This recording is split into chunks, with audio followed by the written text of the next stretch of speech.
వీక్షకులకు స్వాగతం. Burj Khalifa దుబాయ్లోని ఆ భవనాన్ని ప్రత్యక్షంగా చూడటానికి సామాన్యులు ఎంతో ఆసక్తి చూపిస్తారు. అందులో ఒక అపార్ట్మెంట్నైనా సొంతం చేసుకోవాలని శ్రీమంతులంతా ఆశపడతారు. అలాంటిది దానిలో 22 అపార్ట్మెంట్లను సొంతం చేసుకున్నాడు దుబాయ్లో స్థిరపడ్డ కేరళవాసి జార్జ్ వి నెరియా పరంబిల్. బుర్జ్ ఖలీఫా నిర్మాణం 2010లో పూర్తయింది. 898 మీటర్ల ఎత్తుండే నిర్మాణం ప్రపంచంలోనే అత్యంత ఎత్తైన భవనం. అందుకే ఆ సమయంలో ప్రపంచమంతా దాని గురించే మాట్లాడేది. దుబాయ్లో ఉంటున్న జార్జ్ నెరియా పరంబిల్ ఆయన స్నేహితుడి మధ్యన దాని గురించి చర్చ వచ్చింది. బుర్జ్ ఖలీఫా మొత్తాన్ని ఒకేసారి చూడలేవు, ఇక అందులోకి అడుగు పెట్టడం అనే ఆలోచనే అర్థం లేనిది. జార్జ్తో ఆ స్నేహితుడు సరదాగా అన్న మాటల్ని సీరియస్గా తీసుకున్నాడు ఆయన. ఆ రోజే అందులో ఒక్క ఫ్లాట్నైనా కొనాలనుకున్నాడు. ఈరోజు దానిలో 22 ఫ్లాట్లకు జార్జ్ యజమాని. నాకు ఇప్పుడు బుర్జ్లో 22 ఫ్లాట్లు ఉన్నాయి, భవిష్యత్తులో మరిన్ని కొనాలనుకుంటున్నాను. ఆ రోజు స్నేహితుడు సరదాగా అన్న మాటల్ని నేను సీరియస్గా తీసుకున్నాను. అసాధ్యం, నాకు నచ్చని పదం అంటాడు జార్జ్. స్నేహితుడు అలా అన్న రోజునే బుర్జ్లో అపార్ట్మెంట్ అద్దె ప్రకటన చూసిన జార్జ్ ఆ మర్నాడే అందులోకి దిగిపోయాడు. తర్వాత దుబాయ్ మెట్రోకి చేసిన ఒక ప్రాజెక్టుతో వచ్చిన డబ్బుతో మొదటి ఫ్లాట్ కొన్నాడు. ఆ పైన 2, 3, 4 6 ఏళ్లలో 22 అపార్ట్మెంట్లు కొన్నాడు. వీటన్నింటినీ అద్దెకి ఇవ్వడు. ఒకసారి అద్దెకు ఉన్న వాళ్ళు గోడలపైన గీతలు పెట్టారట. అందుకే 1-2 సార్లు ఆలోచించి అద్దెకి ఇస్తాడు. 5 ప్రస్తుతం అద్దెకిచ్చాడు. అపార్ట్మెంట్ల నిర్వహణకి ఏటా 5.5 కోట్ల రూపాయలని ఖర్చు చేస్తానంటాడు జార్జ్. రోజు కనీసం 10 మందినైనా తన అపార్ట్మెంట్లను చూడటానికి తీసుకొని వెళ్తాడు. దుబాయ్తో పాటు షార్జా, రస్, అల్ఖైమా, మేదాన్, అజ్మాన్లలో స్థిరాస్తులు సంపాదించాడు జార్జ్. బుర్జ్లో 900 అపార్ట్మెంట్లు ఉంటే అందులో 150 వరకు భారతీయులు, ప్రవాస భారతీయులే కొన్నారట. కేరళలోని తిరుచూరు దగ్గర ఓ పల్లెటూరులో పుట్టాడు జార్జ్. అతడి తండ్రి ధాన్యం వ్యాపారం చేసేవాడు. చిన్నప్పటి నుంచి తండ్రితో పాటు మార్కెట్కు వెళ్తూ వ్యాపార పాఠాలు నేర్చుకున్నాడు జార్జ్.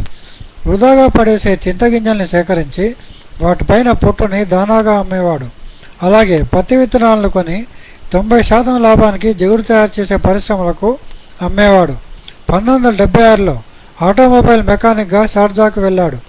అక్కడ ఎండలు ఎక్కువ కావడంతో ఏసీల వ్యాపారానికి మంచి డిమాండ్ ఉంటుందని పసిగట్టి వెళ్ళిన ఏడాదికే ఏసీలు, ఫ్రిడ్జ్ల అమ్మకాలు, రిపేర్ల వ్యాపారాన్ని ప్రారంభించాడు.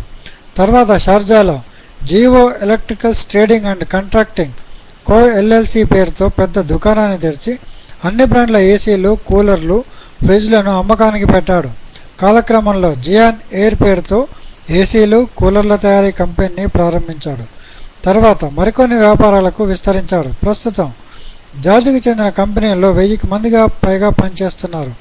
ఇప్పటికీ ప్రపంచవ్యాప్తంగా ఏవైనా పెద్ద స్థాయి ఉత్సవాలు, సమావేశాలు జరిగేటప్పుడు ఏసీలు, జనరేటర్లను అద్దెకిస్తాడు. 2010లో ఢిల్లీ కామన్వెల్త్ క్రీడల సమయంలో ఏసీలను అద్దెకు ఇచ్చాడు. 1977లో జార్జ్ తండ్రి చనిపోయినప్పుడు దుబాయ్ నుంచి కొచ్చి రావడానికి ఆయనకి 4 రోజులు పట్టిందట. గల్ఫ్, కేరళల మధ్య దూరాన్ని తగ్గించాలని అప్పటి నుంచి ఆయన మనసులో ఉండిపోయింది. అందుకనే కొచ్చి ఇంటర్నేషనల్ ఎయిర్పోర్ట్ లిమిటెడ్ని నిర్వహిస్తున్న సంస్థలో వాటాను కొన్నాడు. నాన్న అంత్యక్రియలకు హాజరు కాలేకపోయాను. దుబాయ్, కొచ్చిల మధ్య నేరుగా విమానం లేకపోవడమే దీనికి కారణం. విదేశాల్లో స్థిరపడ్డ లక్షల మంది కేరళ వాసులకు అంతర్జాతీయ విమానాశ్రయం అవసరం అనిపించింది. కొచ్చిలో విమానాశ్రయ నిర్మాణ పనులు నిధులు లేక నత్తనడకన సాగేవి. ఆ సమయంలో కంపెనీ యజమాన్యాన్ని కలిసి పెట్టుబడి పెడతానన్నాడు. వారు అంగీకరించారు. ఇప్పుడు అది మంచి లాభాలతో నడుస్తుందని చెబుతాడు జార్జ్. సిఐఏఎల్లో ఆయనకి 14% వాటా ఉంది. జార్జట రాగం పేరుతో తిరుచూరులో సినిమా థియేటర్ని నిర్మించాడు. త్వరలో ఆ స్థలంలో మాల్ని నిర్మిస్తాడట. జార్జ్ భార్య మోలీది ఆయన ఎదుగుదలలో కీలక పాత్ర.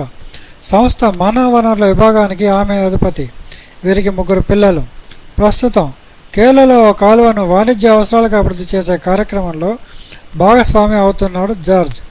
ఏసీలు, కూలర్ల అమ్మకం, స్థిరాస్తి రంగంలో భారత్లోనూ అడుగుపెట్టాడు. మీ విజయరహస్యం ఏంటని అడిగితే రహస్యాలు ఏమీ లేవు.